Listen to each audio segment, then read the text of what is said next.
Hello there, my name is Andrew, also known by my in-game name, darkshorecapital. You probably know me from my World of Warcraft gold making videos, such as This Week in Gold Making. As of February 2022, I've decided to shift my focus in WoW away from gold making and onto healing in Mythic Plus dungeons. I have a goal of obtaining every plus 20 portal on my main character, which I plan to accomplish during Season 3 of the Shadowlands expansion, also known as Patch 9.2.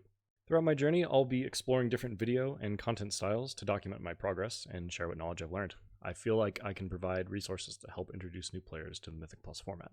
At the time of recording, we don't yet know when Patch 9.2 will release, but in the meantime, I will be preparing all healing classes for the upcoming season, with the intent to play whichever turns out to be the most effective Mythic Plus choice. Currently, it looks like Restoration Shaman is going to be the pick for most effective Mythic Plus healer, but that is of course all subject to change. I have been playing all of the healing specs, and thankfully there are none that I would not enjoy playing during the next season. That said, I do have some favorites, which I would love to go over now. Starting at the bottom, my least favorite, but still fun, is the Mistweaver.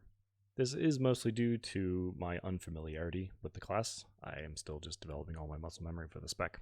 At number 4 on my list is the Restoration Druid. I've always loved the hot playstyle that a druid brings, and the unique utility toolkit feels very satisfying to use. Whether it's soothing a dangerous enrage, or using an Ursul's Vortex plus Typhoon combo to interrupt casts and tightly group up mobs, playing a druid means you always have some fun tricks up your sleeve. Number 3 is the Holy Paladin. Learning to play this class in its current iteration has felt like a roller coaster to me. If you haven't played it recently, it's unlike any other healing spec in World of Warcraft. If all goes according to plan, you won't ever see a cast bar on your screen. And in order to access your primary healing spell, you have to be in melee range and use a pure damage ability. Yeah, it's pretty wild. But you get to see some pretty insane DPS numbers when you use Ashen Hollow and Wings together.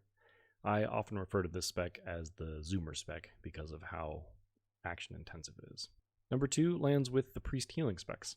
I've mained Priest since Warlords of Draenor and really do love all 3 of its specs.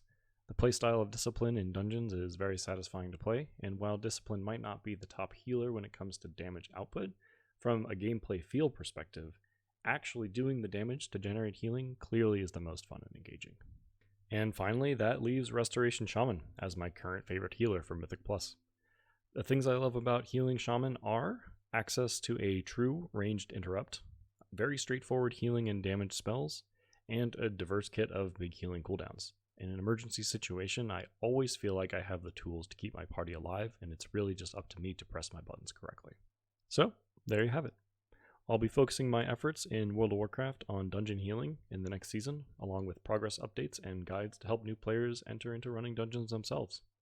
Thank you so much for your continued support, and I look forward to this new chapter for Darkshore Capital.